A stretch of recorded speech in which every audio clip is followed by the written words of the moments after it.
खबर आपको बता दें, अयोध्या में रामलला की प्राण प्रतिष्ठा की तैयारी अपने अंतिम चरण में है। 22 जनवरी बहुत ज्यादा दूर नहीं और 22 जनवरी को होने वाले प्राण प्रतिष्ठा कार्यक्रम के दौरान होने वाले सारे अनुष्ठान की तैयारी अब बहुत तेजी के साथ हो रही है। और इस अनुष्ठान के दौरान 17 जनवरी को रामलला की अचल मूर्ति को अयोध्या नगर में घुमाया जाएगा और वो भव्य तस्वीर भी यहाँ पर सामने आएगी। साथ ही इस दौरान मूर्ति का चेहरा ढका रहेगा, क्योंकि सनातन परंपरा के मुताबिक मूर्ति की प्राण प्रतिष्ठा से पहले उसका चेहरा दिखाया नहीं जा सकता। और इसके बाद सभी अन्य वैदिक अनुष्ठान भी यहाँ पर शुरू कर दिए जाएंगे। भगवान राम की 5 साल की उम्र की मूर्ति का निर्माण यहाँ पर किया गया है, जिसकी लंबाई पैर से ललाट तक 51 इंच की है और नगर भ्रमण इस मूर्ति का कराया जाएगा। मूर्ति को ढककर अयोध्या नगरी में घुमाया जाएगा। प्राण प्रतिष्ठा से पहले ये परंपरा होती है कि मूर्ति को प्राण प्रतिष्ठित करने से पहले उसे नगर का भ्रमण कराया जाए और इस दौरान मूर्ति को दिखाया नहीं जाता। मूर्ति जो है वो ढकी हुई होती है और 17 जनवरी को ये कार्यक्रम होगा। तो मूर्ति को ढककर नगर भ्रमण करवाया जाएगा। तभी इसे पर्व नहीं महापर्व कहा जा रहा है, उत्सव नहीं महाउत्सव कहा जा रहा है, क्योंकि श्री राम महापर्व इसी तरह से जारी रहेगा 22 जनवरी तक।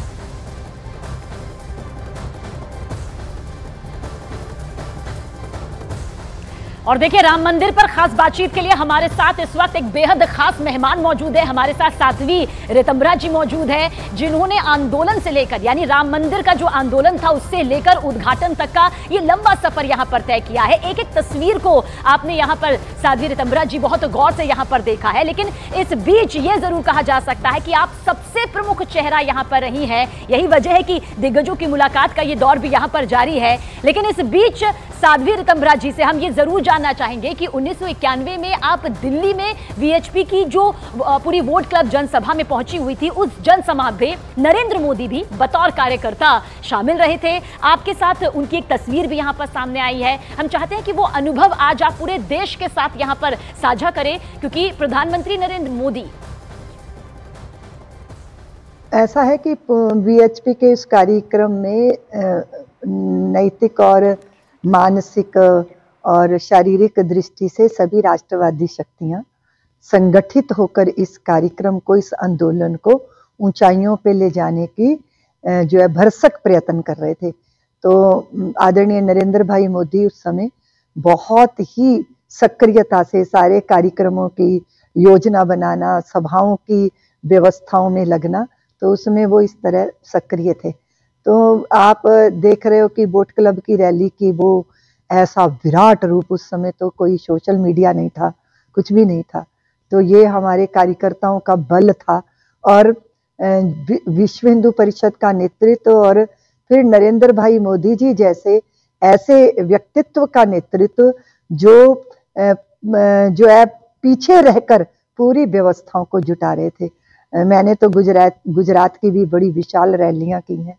प्रतिबंधों के बीच में भी 3-3 लाख 5-5 लाख लोग सभाओं में पहुंचते थे। तो इसकी पूरी व्यवस्था उन्होंने जिस तरह की, एक ऐसे छोटे से बिंदु को विराट बनाने में उनकी महती भूमिका रही, जिसमें योजना थी और जिसमें व्यवस्था थी, जिसमें नीतियां थी और जिसमें सक्रियता थी। रात दिन कार्यकर्ताओं के बीच में उस जुनून को पैदा करना, उसका बीज बोना, इसकी वो भूमिका निभा रहे थे। और साध्वी ऋतंभरा जी की ललकार ऐसी है कि विपक्ष भी जय श्री राम के नारे यहाँ पर लगा लेता है। और आपकी यादें क्या हैं, ये जरूर आपसे जानना चाहेंगे। क्या नरेंद्र मोदी से आपका तब परिचय हुआ था, तब मुलाकात हुई थी? आपके जहन में, आपके संस्मरण में आखिर वो कौन सी यादें जिंदा हैं, आज ताजा हैं? मेरा उनसे परिचय बहुत पहले हो गया था। मैं एक बार अपने गुरुदेव के साथ अहमदाबाद गई थी। तब मेरे गुरु भाई स्वामी चित प्रकाशानंद जी, जो यहीं वृंदावन वास करते हैं, उस समय उन्होंने एक कार्यक्रम किया था। तब पहली बार मैं नरेंद्र भाई से मिली। लेकिन उसके बाद जो मिलना था, वो जो आत्मीयता थी, उसके बाद वो उत्तरोत्तर बढ़ती चली गई। और हम लोग सब एक लक्ष्य के राही थे। लक्ष्य एक ही है, राष्ट्र का उत्कर्ष, भारत समृद्धिवान बने और अपनी मूल परंपरा से जुड़कर खिले और हंसे और सारे विश्व को उसकी जो खुशबू है वो प्राप्त हो। और आप जानते हो कि जब हम एक लक्ष्य के राही होते हैं, जब राष्ट्रवाद, राष्ट्रीयता हमारे जीवन का उद्देश्य बन जाती है, तो उसके लिए समर्पित सब लोग, लेकिन बहुत सारे लाखों लाखों कार्यकर्ता इसके लिए समर्पित रहे। पर आदरणीय नरेंद्र भाई से मेरी बहुत सहज रूप से आंतरिक आत्मीयता है। और जिस समर्पण का जिक्र यहाँ पर आप कर रही हैं साध्वी ऋतंभरा जी, वो समर्पण पूरी दुनिया ने, पूरे देश ने आपका भी यहाँ पर बखूबी देखा है। लेकिन इस बीच राम मंदिर के आंदोलन में नरेंद्र मोदी की भूमिका क्या रही? आपने बेहद करीब से देखा है क्योंकि आप जुड़ी रही हैं। आप कैसे देखती हैं मंदिर को लेकर प्रधानमंत्री नरेंद्र मोदी के इस पूरे सफर को, आम से लेकर खास तक का ये सफर?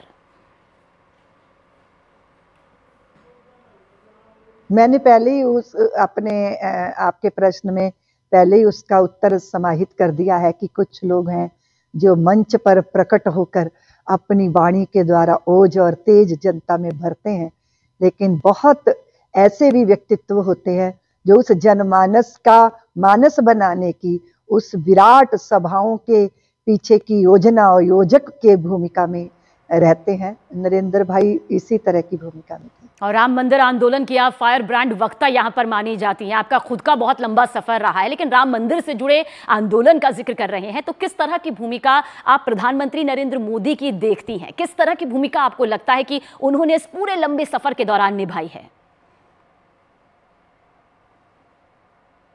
अभी आप ये देखिए कि जब उस समय का वातावरण इस तरह का था कि भारत के प्रति, भारतीयता के प्रति एक बहुत नैराश्य का वातावरण था। और जो राजनीतिक ताकतें थीं वो जो है वो धर्मनिरपेक्षता के नाम पर हिंदू दमन की नीतियों को चला रहे थे और वोट बैंक की राजनीति, तुष्टीकरण की राजनीति, मूल परंपरा को गाली देकर प्रतिष्ठा प्राप्त करने का वातावरण था। भारत को जितनी गाली दी जाती थी लोग उतने विदेशों में पूजते थे, क्योंकि वो एक एजेंडे के तहत वो इस देश में काम कर रहे थे। उन हालातों के बीच में एक वातावरण बनाना, उसके लिए प्रवास बहुत जरूरी था। इसलिए नरेंद्र भाई प्रवास करते थे, जगह जगह जाके कार्यकर्ताओं की तैयारियां करते थे कि कैसे कार्यक्रम सफल होंगे, किस तरह इस आंदोलन को धार दी जाएगी, इसमें तीक्ष्णता लाई जाएगी।